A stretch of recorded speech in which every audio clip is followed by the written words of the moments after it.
Hello everyone, আসসালামু আলাইকুম। তোমাদের সবাইকে স্বাগতম বিটিএস অফিসিয়াল ওয়ার্ল্ড চ্যানেলে। তো আমি আজকে আরএম এর সম্পূর্ণ লাইফটা বাংলা এক্সপ্লেনেশন করব, একদম ডিটেলসে। তো শুরু করা যাক। এবং আজকের লাইভ ভিডিওটা দেখে তোমরা অনেক বেশি ইমোশনাল হয়ে যেতে পারো। তো আরএম একদম প্রথম থেকে শুরু করে শেষ পর্যন্ত সব বলে যে মিলিটারিতে তার সঙ্গে কি হয়েছে। এবং আরএম আর্মিদের কমেন্টও খুব কম পড়ে, মোট কথা বলতেই একদম পড়ে না, শুধু নিজের মনের ভাব প্রকাশ করে।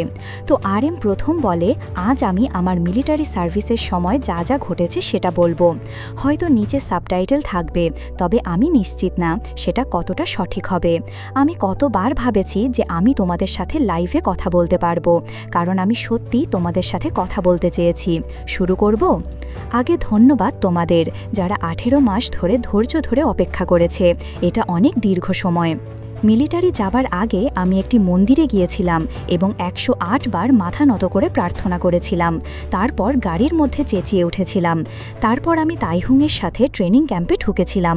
তখন আমি সম্ভবত টিম 10-এ ছিলাম, আর তাইহুং পাশের টিম 9-এ ছিল। আমরা পাশাপাশিই ছিলাম ট্রেনিং ক্যাম্পে। আমরা তখন কন্টেইনারের মতো একটা বিল্ডিংয়ে থাকতাম। সত্যি বলতে সেটা সহজ ছিল না। আমি সেখানে মিলিটারি ব্যান্ডে স্যাক্সোফোন শিখেছিলাম। তখন আমি আল্টো স্যাক্সোফোন শিখতে চেয়েছিলাম, কিন্তু আমার ঠোঁট ছোট হওয়ায় টেনরও স্যাক্সোফোন খেলতে শুরু করলাম। ইংরেজিতে মিলিটারি নিয়ে কথা বলা আমার জন্য কঠিন, তাই যারা অনুবাদ করবেন তাদের কাছে আমি কৃতজ্ঞ, কারণ এটা সহজ কাজ নয়। মিলিটারির সময় আমি বেশ কিছু ছবি পোস্ট করতাম, যেগুলো দিয়ে আমি আমার দৈনন্দিন জীবন তোমাদের সাথে শেয়ার করতাম। আমার সেখানে একজন বন্ধু ছিল, যিনি অনেক দিন ধরে আমার ফ্যান। আমরা অনেক কথা বলতাম, কারণ সে ইংরেজি ভালো জানে, তাই আমি ইংরেজি অনুশীলন করতেও পারতাম। আমি মিলিটারির সময় ওজন 83 কেজি পর্যন্ত উঠে গিয়েছিল।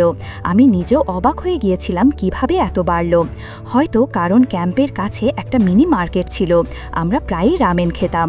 আমার কাছে একটা ডায়েরি ছিল, সেখানে আমি অনেক কিছু লিখতাম, অনেক হতাশার কথাও। তাই ডায়েরিটা আমার অনেক সাহারা দিয়েছে। তাইহুংয়ের থেকে আমি অনেক আলাদা।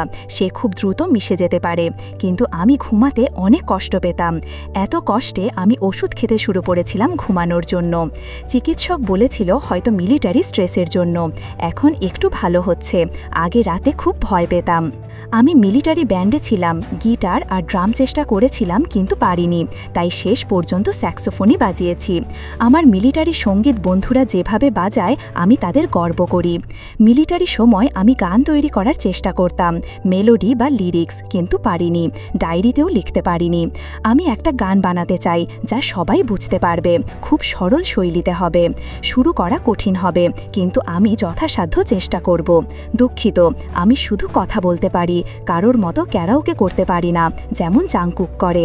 খুব শীঘ্রই এমন কিছু করতে চাই যা পারি। আমি জিন ও হবির মতো কাজ করতে চাই, তারা তাদের কাজ ভালো করে। আমি এখনও আমার গান নিয়ে ভাবছি। আরপিডাব্লিউপি তৈরি করার সময় আমি অনেক কষ্টে ছিলাম। মিলিটারি সময়টা সংবেদনশীল ছিল। আমার মাথা দ্রুত ফাঁকা হয়ে গিয়েছিল। সবাই জিজ্ঞেস করত কেন এত তাড়াতাড়ি টাক পড়ছে। এখন ভাবলে সত্যি। তোমরা নিচের সাবটাইটেলগুলো পড়তে পারো। লাইভ অনুবাদটা কতটা ভালো তা আমি জানি না। অনেক দিন হলো আমি বাড়িতে মদ্যপান করি না। আমি সাধারণত বাড়িতে মদ্যপান করি না। কোথা থেকে শুরু করব? 2023 সালে আরপিডাব্লিউপি চলাকালীন অনেক রকম ঘটনা ঘটেছিল, কিন্তু আমি সামরিক বাহিনীর কথা থেকেই কথা শুরু করব। আরপিডাব্লিউতে আমি হাওয়া চিয়নের ঘাসের ওপর শুয়ে আছি। আমি প্রথমবার সেখানে গিয়েছিলাম এবং শেষ পর্যন্ত আমি সেই জায়গাটি বেস হিসাবে পেয়েছিলাম। আমি চাংমোর সাথেও ভর্তি হওয়ার আগে দেখা করেছিলাম এবং তার প্রায় 2 মাস আগে আমাকে ছেড়ে দেওয়া হয়েছিল। চাংমো বলেছিল যে হাওয়া চিয়ন এত দূরে, যতক্ষণ না এটি হাওয়া চিয়ন না হয় ততক্ষণ তোমার ভালো থাকা উচিত, এবং আমি ভেবেছিলাম এটি সম্ভবত ননসান হবে। আমার মনে হয় না এটি হাওয়া চিয়ন হবে, কিন্তু এটি হাওয়া চিয়ন হয়ে গেল। আমি কোনান ওএসটি বাজাতাম। আমি তোমাকে হাসানোর জন্য চেয়েছিলাম। লোকেরা প্রায়শই আমাকে জাতিসংঘের বক্তৃতা দেওয়ার সময় এইভাবে সিরিয়াসভাবে দেখে, কিন্তু আমি তোমাকে হাসানোর জন্য চেয়েছিলাম। আমি জানতাম না তুমি কোন গান জানো। যদি তুমি হেসে থাকো তাহলে দারুণ। সামরিক সংক্রান্ত শব্দগুলো অনুবাদ করা কঠিন হতে পারে, কিন্তু আমি সামরিক বাহিনী সম্পর্কে কথা বলতে চাই, এবং যেহেতু আমি ভুল করতে চাই না, কথা বলার সময় স্বাচ্ছন্দ্য বোধ করতে চাই, তাই সে কোরিয়ান ভাষায় কথা বলছে এই ডায়েরিতে লিখে আমি সহ্য করতে পেরেছি। নামজুন বলল যে সে অনেক ইংরেজি ভুলে গেছে, কারণ সামরিক বাহিনীতে ইংরেজি ব্যবহার করার কোনো কারণ নেই। নামজুন আমাদের তার ডায়েরি দেখিয়েছে, যেখানে সে প্রায় প্রতিদিন লিখতে থাকে এবং কিছু অংশ সে ঢেকে ফেলে, কারণ সে সেখানে শপথও করে। 24/2/29 ব্যক্তিগত কিম নামজুন। যেমনটি আশা করা হয়েছিল, বয়স সব কিছু নয়। RM বলে, আমি প্রতিদিন নতুন জিনিস শিখছি। আমি অনেক লিখেছি, ডায়েরি ঘুরিয়ে। ডায়েরি লেখার সময় আমি সেখানেই আটকেছিলাম। নামজুম ট্রেনিংয়ের সময় বলছে যে যেহেতু সে এবং তাই হিউং একসাথে ভর্তি হয়েছে এবং সে হিউং, তাই লোকেরা তাকে তার যত্ন নিতে বলেছিল, তার উপর নজর রাখতে বলেছিল, কারণ সে একজন অনন্য এবং সুন্দর মানুষ এবং প্রত্যেকের নিজস্ব জগৎ আছে। কিন্তু তাই হিউং দৈনন্দিন জীবনে জুনের চেয়ে অনেক ভালো কাজ করতে দেখা গেছে এবং সে ভেবেছিল তাই হিউং খুব ভালো এবং ঈর্ষান্বিত ছিল, কারণ সে ভেবেছিল সে ভালোভাবে মানিয়ে নেবে, কিন্তু সামরিক বাহিনীতে তার জন্য কিছুটা ভারী ছিল। সময়কাল নিজেই কঠিন ছিল এবং সুযোগ সুবিধাও খুব ভালো ছিল না। আবার ঘুমের সমস্যাও ছিল, যার সাথে সে সবচেয়ে বেশি লড়াই করেছে এবং অবশেষে তার অনিদ্রা দেখা দেয়। মূলত সে আসলে ঘুমাতে পারছিল না। আরিম বলে যে 14 বছর বয়স থেকে এটিই সবচেয়ে বেশি সময় ধরে আমি সঙ্গীত নিয়ে কাজ করিনি, কিন্তু অবশেষে আমাদের সঙ্গীতকে এমন করতে হবে। আমি দুঃখিত, এটা মজার নাও হতে পারে। ঠিক যেমন জাংকুক কারাওকে করতে পছন্দ করে, আমি একা একা কথা বলি। এটা প্রায় যেন আমি একা একটা ব্লগের শুটিং করছি। আমার মাথা তাড়াতাড়ি কামানোর জন্য কিছুটা আফসোস হয়েছে।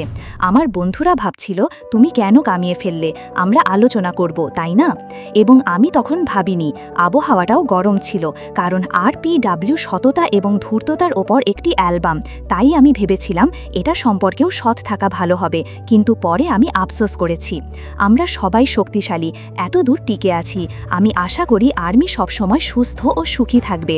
তোমাদের আমার গল্প শোনার জন্য অনেক ধন্যবাদ। আর্মি এর সাথে শীঘ্রই আবার দেখা হবে। আমি অধীর আগ্রহে অপেক্ষা করছি। এই রকম না হইলেও পারত।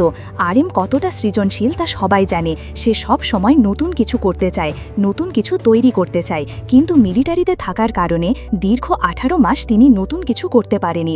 তিনি নতুন গান লিখতে চেয়েছিলেন, কিন্তু ব্যস্ততার কারণে তিনি সেটা করতে পারে নাই। তার উপর আবার 72 থেকে 78 ঘন্টা না ঘুমিয়ে কাটিয়েছেন, যা ছিল BTS-এর আত্মপ্রকাশকালীন সময়ের মতো, যখন তাদের 17 থেকে 20 ঘন্টা প্র্যাকটিস করতে হতো, যা তাদের 7 জনের জন্য ছিল ভয়ঙ্কর রকমের কঠিন বাস্তবতা। তবে মিলিটারিতে RM-এর এত কঠিন সময় কাটাতে হবে এটা কেউ কল্পনাও করেনি। তিনি রাত 3টা বা 3:30-এর দিকে ঘুমানোর জন্য যাইত, কিন্তু ঠিকঠাকভাবে তার ঘুম হতো না। তিনি নাকি ঘুমের ওষুধও খাইছেন। তবে RM বলেছেন তিনি আবার লাইভে আসবেন আর আরও গভীরভাবে সব বলবেন, মানে সব ক্লিয়ার করবেন।